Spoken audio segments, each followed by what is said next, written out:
Bismillahirrahmanirrahim. Innal hamdalillah nahmaduhu wa nasta'inuhu wa nastaghfiruh. Wa na'udzu billahi min shururi anfusina wa sayyiati a'malina. Man yahdihillahu fala mudilla lahu wa man yudlilhu fala hadiya lahu. Asyhadu an la ilaha illallah wa asyhadu anna Muhammadan abdullahi wa rasuluh. Allahumma salli ala Muhammad wa ala alihi wa ashabihi wa man tabi'ahum bi ihsan ila yaumiddin, amma ba'du. Kita lanjutkan pembahasan dari kitab Fiqhus Sunnah bin Nisa yang ditulis oleh Syekh Abu Malik Kamal Ibnu Sayyid Salim hafizahullah ta'ala. Terakhir pembahasan kita sampai di mana? Kumaha. Sekarang bab tayamum. Qala muallif hafizahullah ta'ala at-tayammum, yaitu tentang tayammum. Ukhtil muslimah idza faqadtil ma'a wa lam tajidihi aw khasiti ala nafsiki ad-darar min istimalihi li maradin aw siddati burdin fa innahu mubahul laki at-tayammum bis-sa'idi. Saudaraku muslimah, bila engkau tidak menjumpai adanya air, tidak memiliki air untuk bersuci, atau dikarenakan khawatirnya dirimu terhadap dirimu sendiri tertimpa mudarat ketika menggunakan air, mungkin karena sebab sakit atau dingin yang menyengat, dingin yang menusuk, maka sesungguhnya boleh bagimu air itu diganti dengan shahid, sehingga engkau bertayamum dengannya. Apa itu shahid? Shahid itu apa, Ibu? Ibnu Hajar Al-Asqalani menyebutkan shahid itu setiap yang ada di permukaan. Setiap yang ada di permukaan maka dia disebut shahid. Seperti lantai ini, di atasnya ada shahid. Meja ini di permukaannya ada shahid. Jadi shahid tidak mesti berbentuk tanah, tidak mesti. Kalau Allah Ta'ala, Allah Subhanahu wa Ta'ala mengatakan dalam surah Al-Maidah ayat 6, falam tajidu ma'an fatayammamu sa'idan thayyiban famsahu biwujuhikum wa aydikum.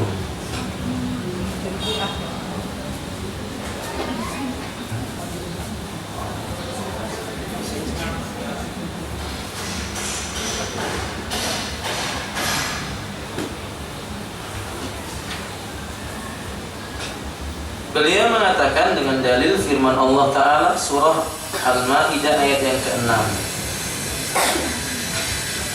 falam tajidu ma'an, maka kamu tidak menjumpai adanya air, fatayammamu, bertayamumlah kalian, shahidan thayyiban, menggunakan shahid yang baik, famsahu, usaplah dengannya, biwujuhikum, wajah-wajah kalian, wa aidikum, dan juga tangan kalian. Ayat ini menjelaskan bahwa bagian yang ditayamumi itu cuma dua, wajah dan tangan. Timbul pertanyaannya, mana yang disebut dengan tangan? Karena Al-Imam At-Tayyib mengatakan tangan itu mulai dari jari yang tengah ujungnya sampai siku. Tapi beberapa ayat menyebutkan tidak mesti penggunaan makna tangan harus sampai siku. Misalnya orang yang mencuri, dipotong apanya Ibu? Tidak dipotong sampai siku, tapi dipotong sampai di pergelangan tangannya itu. Paham tuh? Nah, Allah Subhanahu wa taala menyebutkan famsahu biwujuhikum wa aydikum. Maka usaplah oleh kalian wajah kalian itu dan juga tangan kalian. Bedakan dengan ayat yang sebelumnya atau kalimat yang sebelumnya. Dalam surah Al-Maidah Allah mengatakan fagsilu wujuhakum. Di sini famsahu, diusap. Kalau fagsilu diapakan Ibu? Dicuci. Warada anhu sallallahu alaihi wasallam, dan telah tetap dalil dari Nabi sallallahu alaihi wasallam akhrajahu Ahmad, dikeluarkan oleh Imam Ahmad dalam kitab beliau dengan sanad yang hasan. Innas sa'ida at-tayyiba tahurul muslim. Sesungguhnya sa'id yang baik itu menjadi alat pensuci bagi seorang muslim. Wa illam yajidil ma' 10 sinin, walaupun dia tidak bertemu dengan air selama 10 tahun. Hadis ini dikeluarkan oleh Imam Tirmidzi, dikeluarkan oleh Imam Tirmidzi, Abu Daud, Nasai. Jadi kalau manusia itu seandainya dia tidak menjumpai air, lalu dia mau berwudu, lalu dia ingin mengerjakan sholat, walaupun selama 10 tahun, cukup baginya dengan cara tayamum. Wa qala sallallahu alaihi wasallam wa ju'ilatil ardu kulluha liya wal li ummati masjidan wa tahuran. Dijadikan muka bumi ini semuanya untukku dan untuk umatku sebagai masjid dan sesuatu yang suci dan mensucikan. Fa aina ma adrakat rajulan min ummati as-salatu. Maka dimanapun seorang lelaki yang berjumpa dari kalangan umatku dengan waktu sholat, fa indahu masjiduhu wa indahu tahuruhu. Di bumi itulah masjidnya dan bumi itu sebagai alat pensuci bagi dirinya. Jadi kalau seseorang itu tidak menjumpai air, maka dia harus tahu permukaan bumi semuanya pada asalnya suci dan mensucikan. Dan permukaan bumi semuanya pada asalnya bisa dijadikan tempat untuk mengerjakan sholat. Kecuali 2 tempat yang dilarang oleh Nabi untuk sholat. Di mana itu? Di mana? Ya, di hamam dan di makbarah, di kuburan. Ini nggak boleh. Nggak boleh sholat di atas kuburan. Ada nggak sholat yang diperbolehkan di atas kuburan Ibu? Ada. Sholat gaib. Salat gaib itu pun para ulama masih berbeda pendapat kapan diperbolehkannya. Selama rentang waktunya tidak lama, para ulama membolehkan seperti yang dilakukan oleh Rasulullah terhadap wanita tukang sapu masjidnya Nabi. Meninggal dunia di malam hari, Nabi belum menyolatkan, lalu Nabi minta ditunjukkan kuburnya, beliau menyolatkan jenazahnya. Lalu apa bedanya salat ini dengan yang lainnya? Kenapa diperbolehkan untuk sholat jenazah ini? Dikarenakan pada sholat jenazah tidak ada ruku, tidak ada sujud, sejatinya hanya sekedar doa. Wallahu a'lam bishawab. Nah, kemudian di sini juga memberikan faedah kepada kita. Ini keistimewaan yang diberikan oleh Allah kepada Nabi dan umatnya Nabi. Ketika beliau mengatakan ju'ilatil ardu kulluha liya wa li ummati masjidan wa tahuran. Dijadikan bumi itu semuanya untukku dan untuk umatku sebagai masjid dan sesuatu yang suci dan mensucikan. Ini nggak ada pada zaman sebelum Nabi. Di bumi ini suci.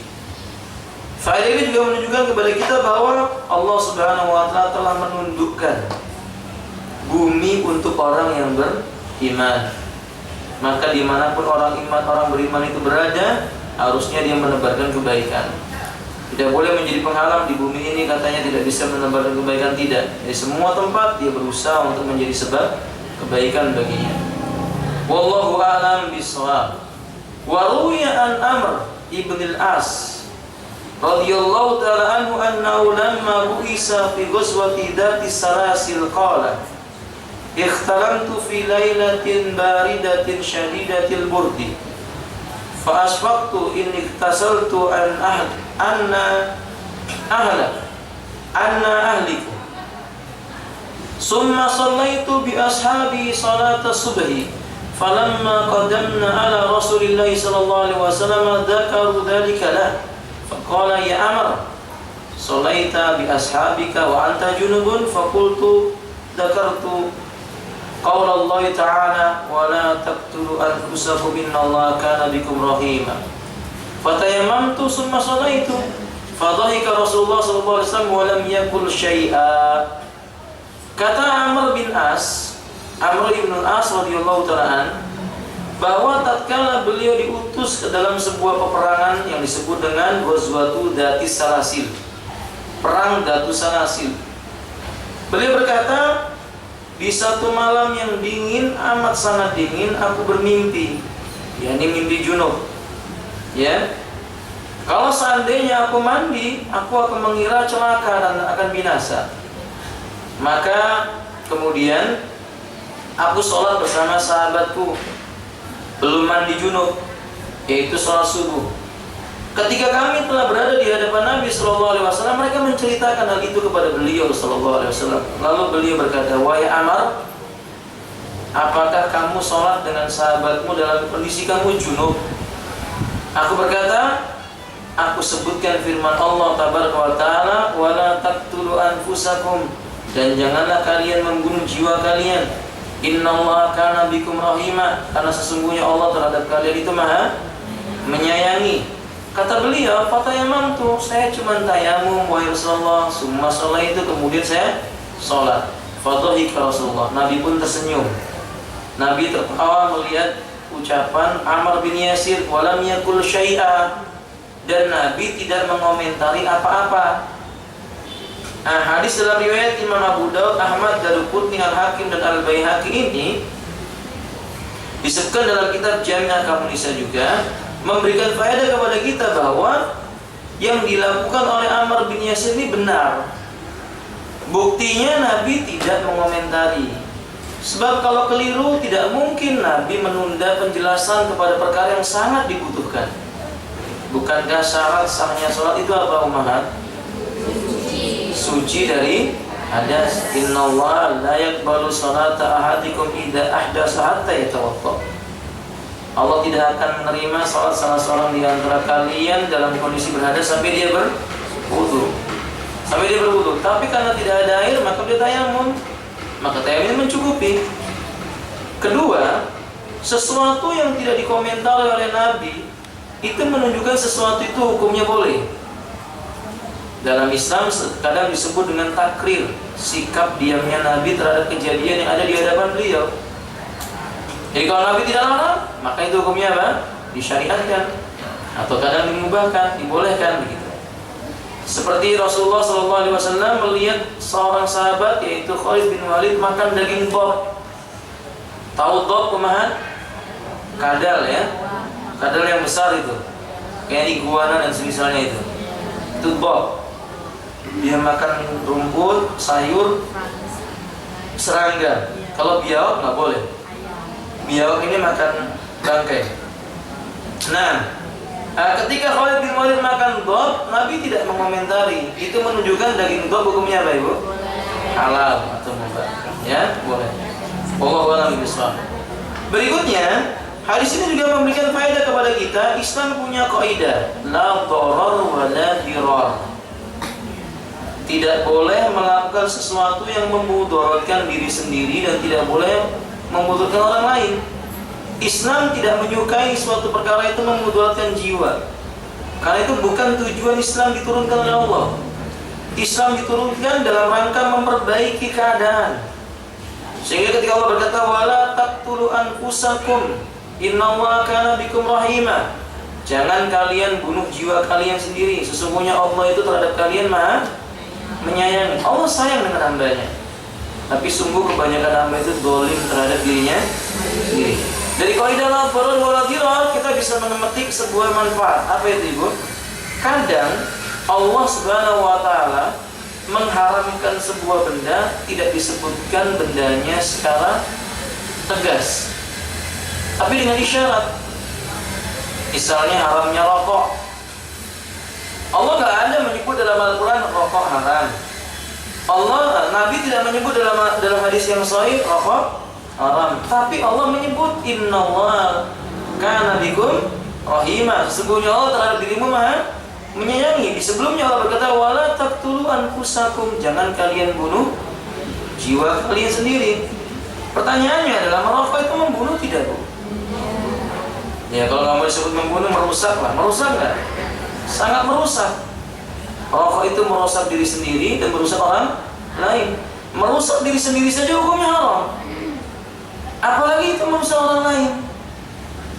Makanya kalau ada orang merokok berkata, mana ayat yang mengatakan tentang haramnya rokok? Kita baca ayat yang kita sebutkan tadi itu, wala taqtulu anfusakum, jangan kamu bunuh dirimu sendiri. Seluruh para dokter itu menyebutkan rokok itu mematikan. Bahkan orang yang merokok itu satu kali hisapan itu mengurangi kesempatan hidupnya 2 detik. Satu kali menghisap itu, Ibu, umurnya berkurang 2 detik. Ya kalau satu batang rokok 100 hisapan berarti berapa menit itu? 1,5 menit berkurang. Satu batang rokok 1,5 menit kesempatan hidupnya berkurang. Naudzubillah. Kalau 10 tahun, la haula wala quwata illa billah. Nah, ibu-ibu suaminya dinasihati kalau masih merokok supaya berhenti, meninggalkan rokok. Ibu-ibu yang berdagang rokok sudah tutup warung rokoknya, jangan jualan rokok. Karena walaupun ibu tidak merokok, tapi kan menyebabkan orang menjadi apa? Merokok. Jangan. Sudah, Ustaz, gimana kalau dihabiskan dulu nanti baru nggak jualan lagi? Nggak boleh. Yang sudah tersisa itu diambil, dibakar, dibuang, ditanam. Karena nggak ada toleransi dengan perkara yang nilainya apa? Ustaz, nanti bakal rugi. Allah berjanji diganti. Wa may yattaqillaha yaj'al lahu makhraja wa yarzuqhu min haitsu la yahtasib. Barang siapa dia bertakwa kepada Allah Ta'ala, maka Allah akan adakan baginya jalan keluar dari kesulitan dunia dan dikarunia rezeki dari arah yang tidak disangka-sangka. Masya Allah. Jadi tinggalkan, jangan ragu itu. Jangan ragu meninggalkan sesuatu yang haram tersebut.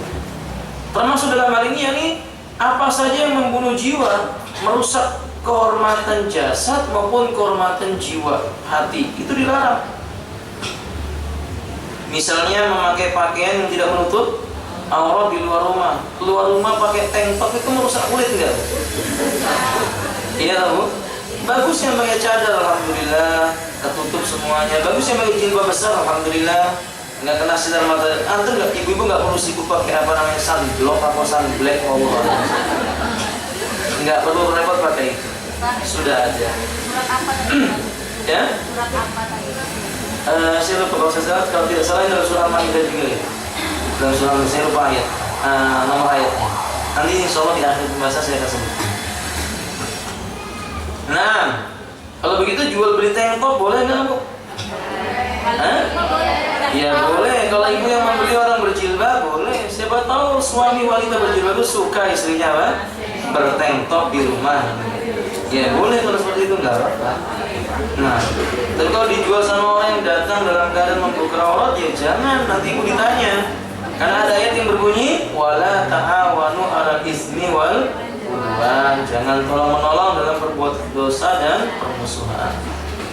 Baik, berikutnya hadis ini juga memberikan faedah, tertawa tidak dilarang. Makanya hadis ini mengatakan fadhahika Rasulullah sallallahu alaihi wasallam, Rasul itu tertawa. Rasul tertawa, bahkan Allah Ta'ala tertawa.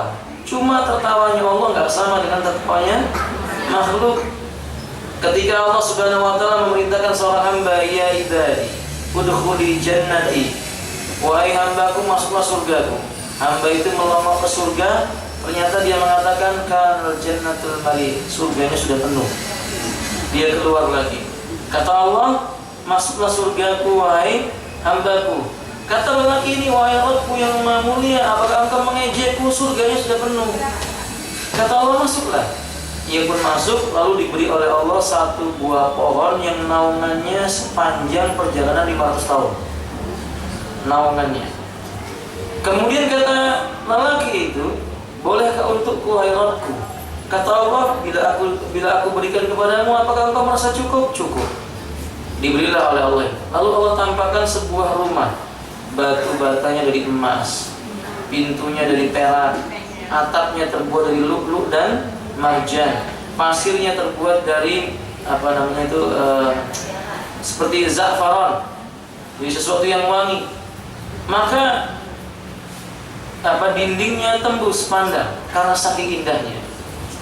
Maka kemudian lelaki itu berkata, milik siapa itu? Bolehkah untukku? Kata Allah, kalau seandainya diberikan untukmu, apa kamu cukup? Cukup. Itu manusia, ya. Manusia di surga aja kayak begitu, ya. Di dunia begitu manusia, dikasih ini mau yang itu.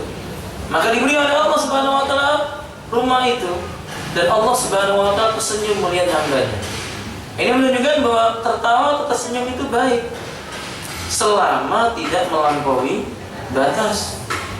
Tertawa yang terbabal sampai suara keras dan melampaui batas-batas syariat itu mengeraskan hati. Imam Ibrahim An-Nakhai ditanya, apa yang menyebabkan hati menjadi mati? Qasratul qalbi bi kasratil dihaki wa kasratul kalam. Sesungguhnya wa kasratul kalam, terlalu banyak tertawa dan terlalu banyak bicara yang tidak manfaat, ya. Maka hal itu mengeraskan hati, bahkan mematikannya. Walhasil tertawa nggak dilarang. Nabi juga senda gurau. Dalam riwayat yang sahih, Nabi pernah makan kurma bersama para sahabat. Lalu Nabi melihat Ali bin Abi Thalib makan kurmanya semangat. Saking semangatnya, Nabi mengumpulkan biji-biji kurma milik sahabat. Kemudian oleh Nabi diletakkan di depannya Ali. Maksudnya, siapa tahu dengan semangatnya itu Ali mau juga makan bijinya. Maka para sahabat pun tertawa. Jadi tidak dilarang. Senda gurau yang memang hak, jujur tidak dilarang. Nabi juga tertawa, tidak dilarang. Wallahu a'lam bishawab. Kemudian ibu sekalian, hadis ini juga memberikan faedah kepada kita. Kita harus bertanya, tabayyun. Kalau kita mendengar suatu berita, cerita dari orang lain tentang seorang yang menjadi saudara kita, yaitu muslim, karena Allah berkata, innamal mu'minuna ikhwatun. Orang yang beriman itu mereka hidup bersaudara. Nabi mengatakan al-muslimu akhul muslim. Seorang muslim saudara bagi muslim yang lainnya. Maka kalau kita mendengar suatu perkara yang datang dari orang lain tentang saudara kita, kita nggak boleh tergesa-gesa menghukuminya. Tabayyun dulu, bertanya dulu. Para sahabat bercerita tentang kondisi Amr bin As yang sholat menurut dikira oleh para sahabat dia nggak bersuci dari junubnya. Nabi berkata, "Sholaita bi ashabika wa anta junubun?" Apakah kamu sholat dengan sahabatmu dalam kondisi kamu junub? Fakultu, lalu kata beliau, aku sebutkan ayat fatayamamtu, lalu menyebutkan saya tayamum. Ini namanya tabayyun, mencari tahu kebenaran berita. Enggak boleh seorang mukmin dengar berita lewat telinganya keluar lewat mulutnya, lihat sesuatu lewat matanya keluar lewat mulutnya. Ini enggak boleh. Karena manusia berbicara dengan lisan atau dengan sesuatu yang ia dengar kemudian dia katakan, itu sudah dianggap dosa. Kafa bil mar'i ism. Cukup manusia itu dikatakan penjahat atau pendosa. Ketika apa? Ayyakuna kullama sami'a. Semua yang didengar telinganya langsung dia ucapkan dengan lisannya. Maksudnya berita si fulan disebarkan begini, disebarkan begitu, sebelum dia tahu tentang apa? Kebenarannya. Fahim tuh?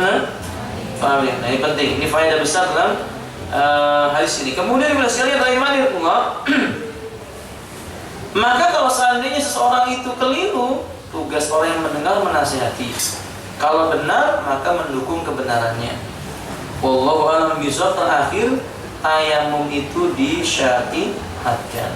Maka beliau berkata, waqad ajma'atil ummah ala jawazi tayammum fil jumlah. Secara umum seluruh umat ini sepakat tayamum itu boleh sebagai pengganti apa ini?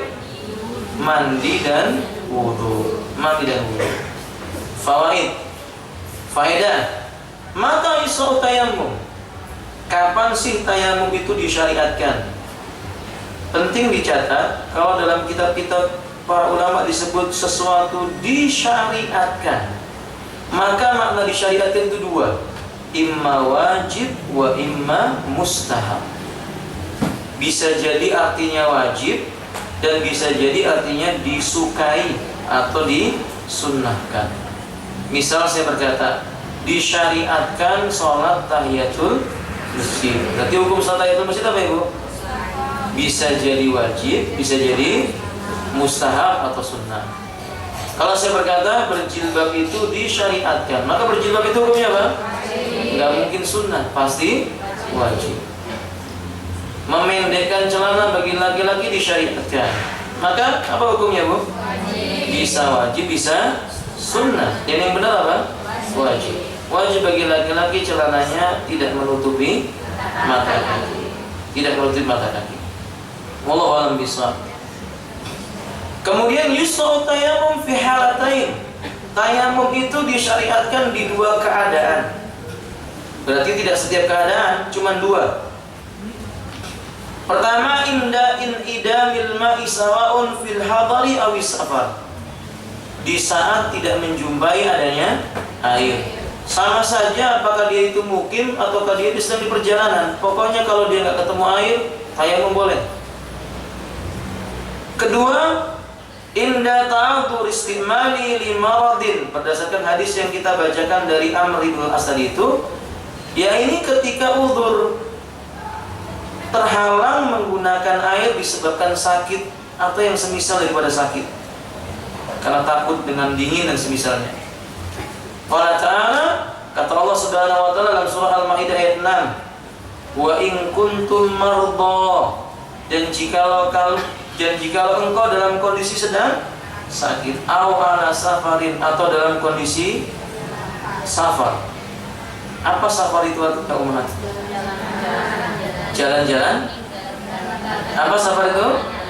Ya, berpindah meninggalkan tempat kampung halamannya atau tempat dia itu tinggal menuju ke negeri yang lain. Dari Balikpapan menuju Samarinda itu safar.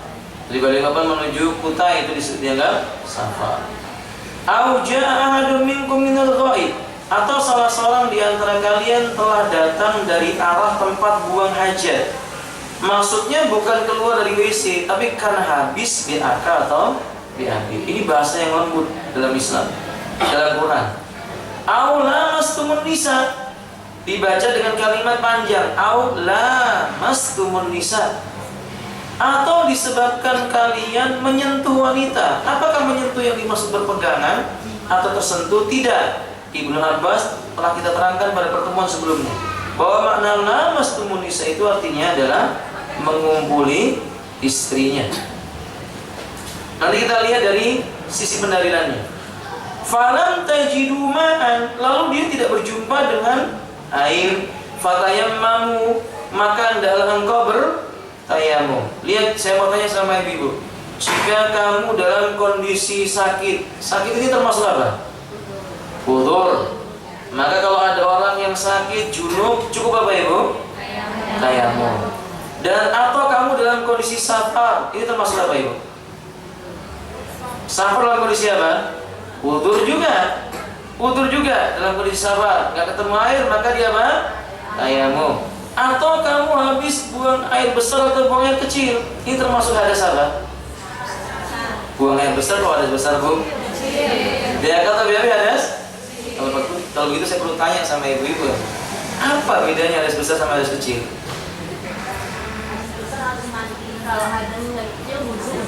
Kalau hadas kecil cukup menghilangkannya dengan cara berwudu. Kalau hadas besar maka wajib mandi. Tapi berarti ayat ini menjelaskan satu, udzur boleh dengan tayamum. Dua, ketika berhadas kecil, maka dengan yang belum diterangkan oleh Allah apa di sini? Satu tadi udzur, dua diterangkan oleh Allah hadas kecil. Yang belum diterangkan apa di sini? Hadas. Nggak mungkin Allah nggak terangkan. Sepakat ibu? Tidak mungkin Allah tidak menerangkan. Karena kalau Allah tidak menerangkan, berarti agama Islam nggak sempurna. Nah, pada ayat yang berikutnya penggalanya aula mastumun nisa, atau kalian menyentuh. Kalau menyentuh wanita itu dianggap sebagai hadas kecil, berarti ayat ini nggak menjelaskan hadas besar, nggak sempurna. Maka la mastumun nisa ini maknanya adalah hadas besar, yaitu jima. Paham ini Ibu? Begitu pendalilannya. Paham Ummahat? Sebagian paham, sebagian bingung. Ada yang bingung? Ada yang nggak paham Ummahat? Paham ya? Aula mastumun nisa. Jadi atau karena sebab kalian menyentuh wanita ini menjelaskan hadas besar, sehingga sempurna karena udur, karena hadas kecil, karena hadas besar. Falam tajidu ma'an, kamu nggak menjumpai adanya, fatayammamu, cukup bagimu untuk bertayamum saja. Dua kondisi di mana tayamum itu disyariatkan. Tambahan, yubahu laki at-tayammum minal hadasil asghari wal akbari. Boleh bagimu tayamum itu untuk hadas kecil dan juga boleh untuk hadas yang besar. Imran bin Husain radhiyallahu taala anhu berkata, "Kunna ma'a Rasulillah sallallahu alaihi wasallam fi safarin." Dulu kami pernah bersama dengan Rasulullah dalam sebuah perjalanan. Fa shalla bin nas, lalu beliau salat mengimami manusia. Fa idza huwa bi rajulin mu'tazilin. Ternyata ada seorang lelaki yang enggak ikut sholat. Dia iktizal. Apa iktizal? Menyendiri, enggak ikut sholat. Faqala, Nabi bertanya, ma mana'aka an tusalli? Apa yang menghalangimu tidak ikut sholat? Qala asabatni janabatun walama. Saya kena junub dan saya tidak menjumpai, ini belum mandi, junub ya Rasulullah. Faqala sallallahu alaihi wasallam, kata Rasulullah sallallahu alaihi wasallam, alaika bis-sa'idi fa innahu yakfika. Bagimu cukup menggunakan sa'id, itu sudah cukup bagimu. Dengan bertayamum sudah cukup. Mari kita ambil faedah hadis yang dikeluarkan oleh Imam Bukhari dan Muslim ini beberapanya. Pertama, ini menjelaskan tentang semangat para sahabat dan kaum muslimin dan Nabi SAW dalam masalah menegakkan sholat. Dan pada asalnya sholat berjamaah bagi laki-laki apa ibu? Pendapat yang rajih adalah wajib. Yang kedua, Nabi SAW melihat seseorang yang iktizal, beliau tidak membiarkan, menjelaskan kepada kita. Kalau kita melihat ada orang yang keliru, ditanya, ditegur, mungkin ada sesuatu, jangan dimarahi langsung, karena mungkin dia punya alasan. Makanya Nabi bertanya, apa yang membuatmu nggak sholat? Bukan ditanya, kamu sholat, kalau nggak sholat tidak demikian. Tapi ditanya, apa yang membuatmu tidak sholat? Ini cara dakwah yang baik. Maka orang ini memberikan alasan. Nah, faedah yang ketiga, kita nggak boleh mengecilkan alasan orang lain. Seorang mukmin bila terjadi dialog tanya jawab, dia nggak boleh mengecilkan alasan orang lain. Selama dia lihat tanda-tanda pada diri orang itu ada kebaikan, ingin baik. Ada orang sholat, dia mengerjakan sholat, mungkin menurut kita belum sunnah. Jangan serta-merta kita katakan, kamu kok sholatnya begini, ini nggak boleh, ini bid'ah, ini haram, nggak boleh. Ditanya dulu, akhi, ukhti, saya lihat kamu tadi ketika mengangkat tangan begini. Kira-kira kenapa Anda seperti ini? Mungkin dia punya alasan. Nah, ketika dia punya alasan dan alasannya hak, kita terima. Ketika alasannya tidak hak, kita sodorkan apa yang kita ketahui berupa apa? Kebenaran. Allah berkata, wa ma 'alaika illal balaghul mubin. Nabi mengatakan kepada lelaki itu, alaika bis-sa'id.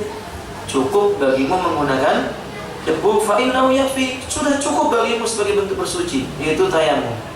Bagaimana Nabi menasihati orang seperti ini? Kadang kita nggak begitu ya, punya. Kadang kita melihat kesalahan orang lain itu tanpa tanya. Kalau kau nanya itu apa namanya? Memojokkan begitu. Kenapa kamu begini? Kenapa kamu seperti itu? Tidak demikian. Harusnya dengan pertanyaan yang baik. Wallahu ta'ala alam bishawab. Nah, kemudian dari sini juga memberikan faedah kepada kita bahwa hadas kecil dan hadas besar bisa hilang dengan sebab tayamum saja. Maka dari sini yang terakhir kita ambil kaidah. Apa kaidahnya itu? Al-yaqinu la yazulu bisyak.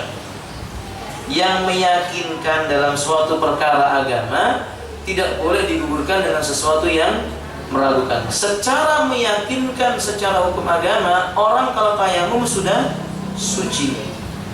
Saya ulangi, Secara hukum agama meyakinkan berdasarkan nas orang yang tayamum sudah suci.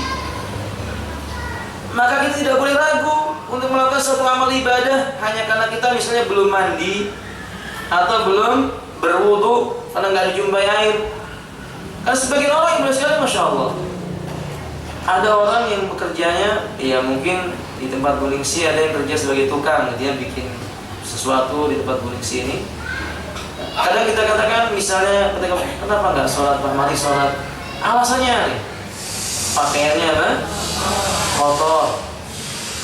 Nanti aja kalau sudah bersih. Padahal sampai sore itu juga yang dipakai pakaiannya. Maka akhirnya tidak apa? Nggak sholat-sholat. Pertanyaannya adalah apakah pakaian yang kotor itu najis, Ibu? Secara meyakinkan pakaian kotor tidak najis. Debu tidak najis, sahih? Nah, keringat najis nggak, Ibu? Tidak. Darah najis nggak? Menurut pendapat yang roji, darah yang mengalir karena sebab sayatan pedang misalnya tidak najis. Tidak najis. Maka kalau ada orang berkata dengan bahasa pakaian kotor nggak sholat, salah. Karena tidak kotor tidak najis. Kecuali dia berkata pakaian saya terkena najis, kena air kencing, maka saya harus mandi dulu. Itu pas, maka saya harus berganti pakaian. Itu pun para ulama sepakat kalau nggak ada pakaian yang lain, kondisinya darurat, waktunya sudah habis, dia boleh sholat dengan pakaian itu. Maka Allah berkata, fattaqullaha mastata'tum. Bertakwalah kalian kepada Allah sebatas apa? Kemampuan yang kalian miliki. Jadi nggak ada alasan. Karena yang yakin tidak boleh digugurkan dengan sesuatu yang meyakinkan. Pertanyaan buat ibu-ibu. Kalau bisa jawab, kalau nggak bisa jawab apa, Ibu? Wallahu a'lam. Tapi bukan berarti setelah ini ibu langsung wallahu a'lam ya. Berusaha dulu. Misalnya ibu ditanya, nah si fulana dia tayamum karena nggak ada air. Sampai ke Pondok Nadita, air pelimpah. Datang waktu sholat zuhur, tapi tadi udah tayamum. Sampai di sini adzan zuhur harus mandi atau tetap dalam kondisi itu? Ini simpulan yang datang ini junub, gambir zuhur, ya tayamum, adil majlis talim, kemudian ngaji. Datang adzan zuhur dikumandangkan, ada air, mandi dulu atau cukup dengan tayamumnya? Ada yang berpendapat berbeda? Nanti kita jawab di akhir pembahasan. Wallahu a'lam bishawab. Ini PR pertama, itu diingat. Dua, ibu sekalian nggak jumpa air. PR yang kedua ya, ingat. Ibu tidak jumpa air lalu ibu tayamum, sholat zuhur. Terus datang waktu asar belum ada air lagi. Perlu tayamum lagi atau cukup dengan tayamum yang pertama? Mengulang tayamum atau cukup dengan tayamum yang pertama? Khilaf baina ummahat. Ada perselisihan pendapat para ulama ya. Kita jawab di akhir. Wallahu, insyaallah nanti kita akan bahas. Dua ini diingatkan. Baik. Kita lanjutkan dulu, Ma.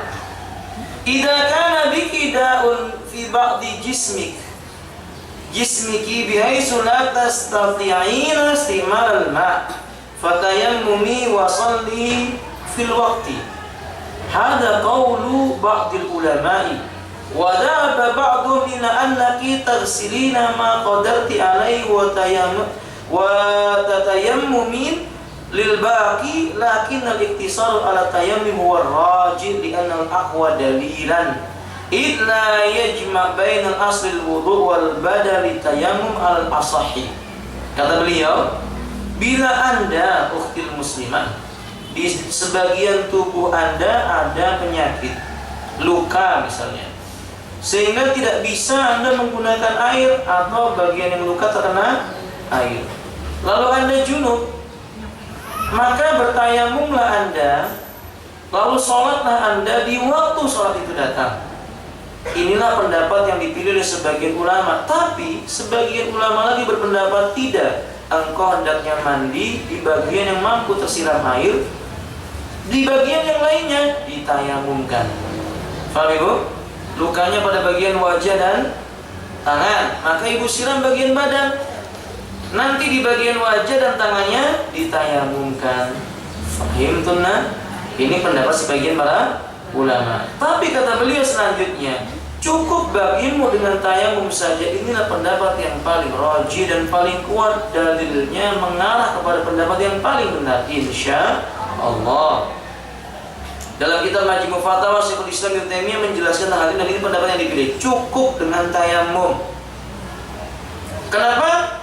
Menggabung antara wudhu dengan tayamum, menggabung antara mandi dengan tayamum, wallahu ta'ala alam bisawab, kan nggak dijumpai nas yang rajih, nas yang solid dalam masalah ini.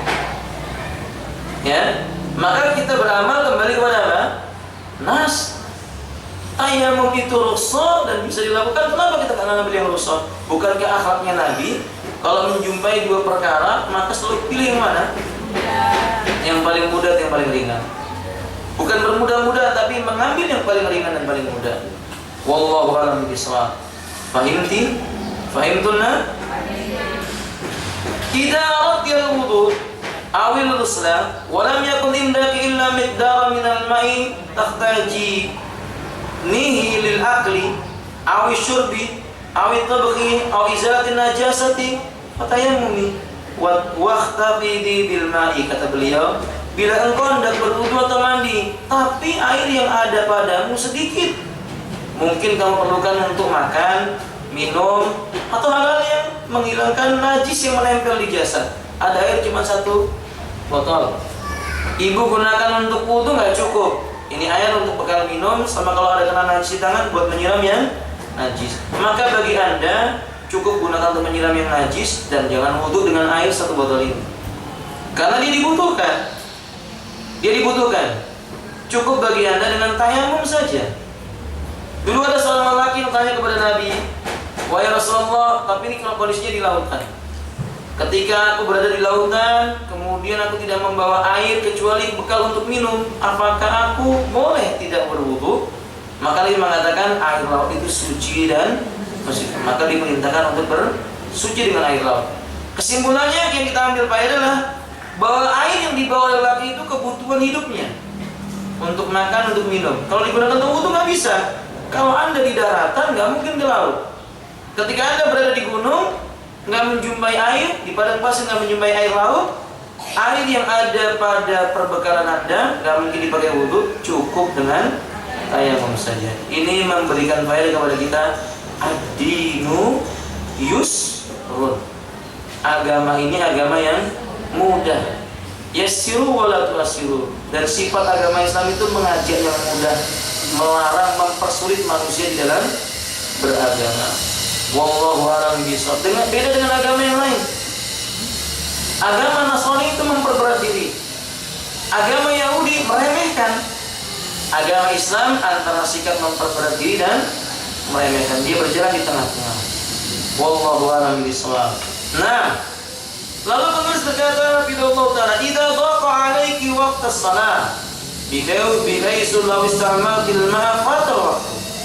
Kalau Anda berada dalam kondisi yang sempit untuk mengerjakan waktu sholat, jika kamu gunakan air, maka habis waktumu. Nah, ibu-ibu mungkin sampai di Balikpapan sudah maghrib, terdesak karena mungkin kejebak macet, mungkin nggak mungkin mandi dulu, nggak mungkin wudu dulu. Fa'arjau qaulail ulama, di antara dua pendapat para ulama yang paling kuat, annahu yusra'u laki tayammum li idraki shalah qabla khurujil waqti, maka disyariatkan bagimu cukup dengan tayamum supaya memperoleh waktu sholat selama belum habis waktunya. Ya begitu ibu tahu ini maghribnya mau habis, cukup tayamum saja. Mungkin kalau ibu wudu harus melepas apa? Jilbab, mengangkat lengannya, melepas kaos kakinya.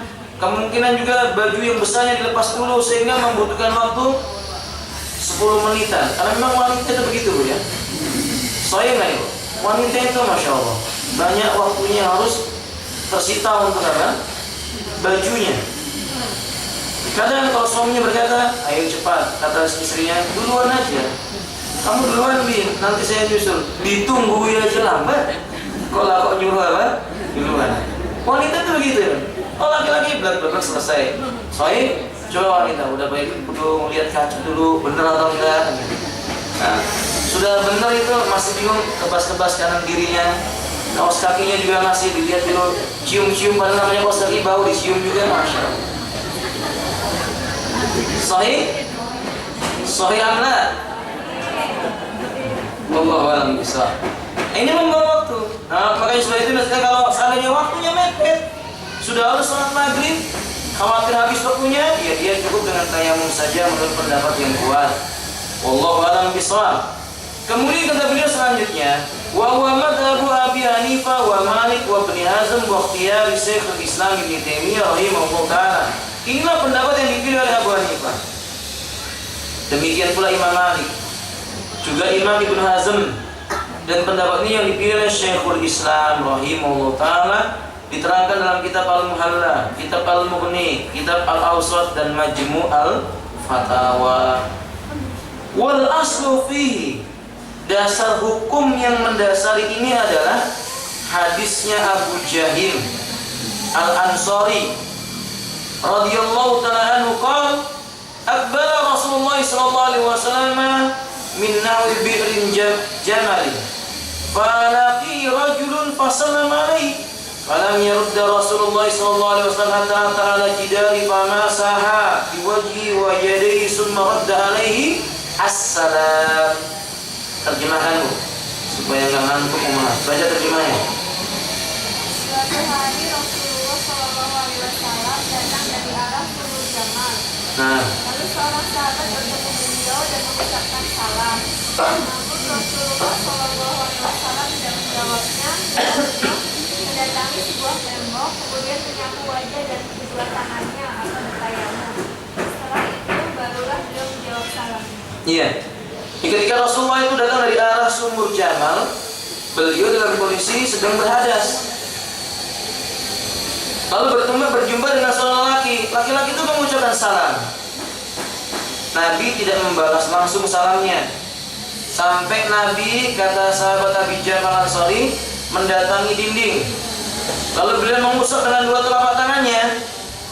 Lalu dia usap di bagian wajahnya dan di bagian dua tangannya. Barulah Nabi membalas ucapan salam beliau ini. Ini ada beberapa faedah yang bisa kita ambil. Pertama, hadis ini menjelaskan anjuran mengucapkan salam ketika berjumpa dengan sesama muslim, walaupun berulang-ulang.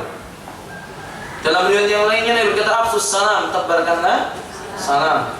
Sampai Nabi menganjurkan si A, si B misalnya bertemu salam, lewat di jalan bareng-bareng, ada tembok pisah, satu di kanan satu di kiri, di ujung tembok ketemu lagi, ucapkan lagi apa? Salam. Makanya salam itu diulang-ulang bagus Ibu. Jangan malah tadi kan sudah salam, jangan. Semakin sering diucapkan salam, makin baik. Bahkan dahulu sahabat Abu Bakar As-Siddiq pernah berada dalam rumah, lalu Nabi mengetuk dan mengucapkan salam. Beliau sengaja nggak jawab, sampai Nabi mengucapkan salam sebanyak 3 kali. Tujuannya apa Ibu? Karena salamnya Nabi itu doa. Abu Bakar cuma kepingin Nabi mengucapkan sebanyak-banyaknya doa buat beliau. Assalamualaikum, Assalamualaikum, Assalamualaikum. Faham tuh? Nah, maka itu kebaikan. Faedah yang berikutnya berdasarkan dari Malik Quraish. Selanjutnya, hadis ini menunjukkan menjawab salam hukumnya apa? Wajib.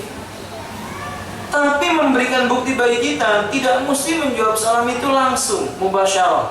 Begitu ada orang mengucapkan Assalamualaikum, langsung kita jawab Waalaikumsalam.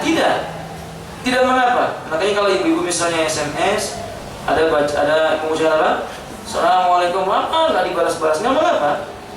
Nanti mungkin besok baru dibalas Waalaikumsalam, maaf muskilah nggak apa-apa. Tapi menjawabnya hukumnya apa? Buktinya Nabi langsung menjawab.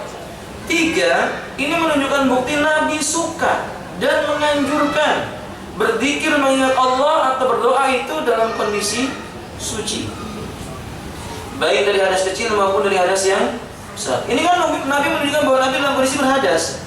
Beliau nggak jawab salamnya sampai beliau bersuci dulu, baru kemudian beliau menjawab salam. 4, ini menunjukkan bukti anjuran menjaga apa Ibu? Iya, kesucian dari hadas. Begitu berhadas segera bersuci. Begitu berhadas nggak ada air langsung bertayamum. Wallahu ta'ala alam bisawab. 5, tayamum itu boleh dengan sesuatu yang ada dengan setiap sesuatu yang ada permukaannya. Jadi tembok ada permukaannya nggak? Nah boleh. Maka kalau ibu mau tayamum jangan sibuk cari pasir. Temboknya boleh, nggak apa-apa, nggak ada masalah. 6. Bahwa tayamum itu yang diusap cuma 2, wajah dan tangan. Dan tangannya nanti ada hadis yang menjelaskan, yaitu telapak tangan, bukan sampai kepada tapi sampai pada pergelangannya saja, telapak tangannya saja. Wallahu a'lam bishawab. Wa hadha aslu fi jawazi tayammum li khawfi fawatil wajib. Ini bukti menunjukkan bolehnya tayamum dikhawatirkan karena hilangnya waktu yang wajib. Wallahu a'lam. Amma adapun lawis taiqati minan naum, bila anti terbangun dari tidur, ya, ala janabatin, dan dalam kondisi junub, masalah misalnya waqad dhaqa waqtu shalat, sementara waktu sholatnya sempit.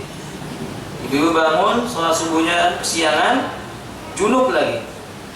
Fal ashah, yang paling kuat dan paling benar fi hadzal hala, kata beliau, dalam kondisi seperti ini, annaki taghtasilina summa tusallin, anti tetap harus mandi kemudian baru sholat. Hatta law kharajal waktu, walaupun waktunya sudah keluar, walaupun sampai harus membuat waktunya keluar. Li'anna al-waqta fi haqqin naim mumtad. Kenapa? Waktunya orang tidur itu panjang. Orang tertidur itu tidak dikenai dosa. Dia anti dalam ibu dalam kondisi junub tertidur. Nah, orang tidur itu kan nggak dikenai hukuman. Ketika dia terbangun dalam kondisi yang seperti itu, maka menurut beliau dia boleh mandi dulu. Nabi berkata, amma innahu laysa fi nawmi tafrid, innama tafridu ala man lam yusalli salata yaji'a waqtu salat waqtu salatil ukhra, faman fa'ala dhalika falyusalliha hina yantabihu biha. Adapun amma innahu laysa fi nawmi tafrid, orang adapun dalam kondisi tertidur itu tidak ada unsur untuk meremehkan, enggak ada. Namanya orang tertidur ya, itu tidak ada unsur meremehkan. Adapun yang dinamakan meremehkan itu bagi orang yang sudah datang waktu sholat nggak segera sholat, diundur-undur sampai habis waktu sholat yang datang waktu sholat yang lain. Ini yang disebut dengan tafrid. Adapun orang yang tertidur, kemudian dia kesiangan, bangun, mandi, kemudian dia sholat. Karena memang Nabi mengatakan, barang siapa yang dia tertidur, lalu dia teringat bahwa dia belum sholat, sholatlah ketika dia sudah teringat itu. Ibu bangunnya jam 7 pagi, jangan terus sholat subuhnya besok saja, jangan. Tapi segera mandi, kemudian apa? Sholat. Fahim tunna, hadis dikeluarkan oleh Al-Imam Muslim dan Abu Dawud. Hadha madhabu jumhuril ulama, ini madhab yang dipilih oleh mayoritas ulama, kata beliau. Kemudian berikutnya, at-tayammum qa'imu maqamil wudhu wal ghuslu fayubau bima yubau bima. Ingat, tayamum itu menduduki posisi wudhu dan mandi. Maksudnya, kalau Anda sudah tayamum sebagai pengganti wudhu, kalau Anda sudah tayamum sebagai pengganti mandi, maka apa-apa yang dibolehkan bagi orang yang wudhu dan mandi itu sudah boleh bagi orang yang tayamum. Faham maksudnya Ibu? Wanita haid, suci dari haidnya, nggak ada air, apa yang dilakukan Ibu? Ya, ketika suaminya berhajat, jangan istrinya berkata belum mandi, tunggu kalau sudah mandi. Kalau seminggu nggak mandi, ya nggak terjadi. Paham maksudnya Ibu? Dan itu nggak boleh. Nah, kedudukan tayamum itu sudah mengganti kedudukan mandi bagi dirinya itu. Fahim tunna? Baik. Saya tambahkan sedikit, ma huwa shahid alladhi yutayammamu bi. Apa itu shahid yang digunakan untuk bertayamum dengannya? Ya juzu tayammum bima kana wajhal lil ardi. Boleh bertayamum dengan apa saja yang ada di permukaan, yang punya permukaan. Turab, di permukaan bumi misalnya turab. Apa turab? Tanah atau debu. At-turabu tahir, boleh. Awil ramal, awil hajar, kerikil, batu, semuanya yang ada permukaannya boleh. Kayu boleh. Jadi shahid itu artinya wajhul ardi turaban kana ghairu. Permukaan bumi apa saja bendanya. Permukaan yang ada di permukaan bumi apa saja bendanya. Ini pendapat yang paling kuat di antara dua perkataan para ulama. Kita sempurnakan sifat tayamum, cara bertayamum. Yang penting adalah inwi biqalbiki taharah minal hadasil asghar aw minal janabah. niatkan dengan hatimu untuk bersuci baik hadas besar maupun hadas yang kecil. Berarti niat di dalam bagaimana itu? Ya gimana niat tayamum itu? Iya, kayak apa bentuknya? Iya, nah, niat itu artinya keinginan. Jadi kalau sudah ingin bertayamum ya sudah, itu namanya niat. Jangan disibukkan dengan nawaitu. Dalam hati dibaca nawaitu, enggak perlu begitu. Ingin tayamum karena ingin menghilangkan hadas sudah dianggap apa? Niat. 2. Idribi biyadaiki sa'idat tahir wan fiqihima. Kata beliau, tepukkan dua telapak tanganmu di atas permukaan, lalu tiup dengan mulutmu. Jadi ditepuk kemudian ditiup. Sumam sa'i wajhaki wa yadaiki ila rusdaini. Kemudian usap wajahmu. Ditepuk, ditiup, diusap wajah. Kemudian diusap sampai rusgun. Ini rusgun namanya. Apa? Pergelangan. Wa bihadza takunina qad tayammamti. Kalau Anda sudah lakukan itu sekali aja udah tayamum. Tepuk sekali, ditiup, diusap wajahnya. Langsung mengusap telapak tangan kanan dan usap telapak tangan yang cukup, atau 2 kali. Ditepuk kemudian ditiup wajahnya, diusap, lalu ditepuk lagi kemudian ditiup, diusap tangan kanan dan tangan. Berarti wajah dulu baru telapak tangan ya Bu ya. Bukan tangan dulu baru wajah. Berdasarkan ucapan Nabi dalam riwayat Imam Bukhari Muslim, innama kana yakfika hakada. Sesungguhnya cukup bagimu wahai Amr seperti ini. Wa daraba bikafail arda wa nafakha fihi ma summa masa bima wajha wa kafai. Beliau menepukkan tangannya ke bumi, kemudian beliau meniupnya, kemudian beliau mengusap dengan 2 telapak tangan itu wajah dan 2 telapak tangannya sendiri. Wallahu a'lam bishawab. Dalam hadis yang kita sebutkan tadi itu hadisnya Amr. Bahkan dalam hadis itu dari Amr itu Ibu, Nabi menceritakan atau beliau menceritakan beliau mimpi junub, nggak ketemu air, lalu beliau ingat debu itu apa? Suci, lalu beliau mandi pasir, gunung-gunung di pasir. Makanya Nabi tertawa, gitu kan? Nabi tertawa. Maka Nabi memerintahkan cukup bagimu begini, yaitu menepukkan, kemudian mengusap wajah dan telapak tangan setelah dia ditiupnya.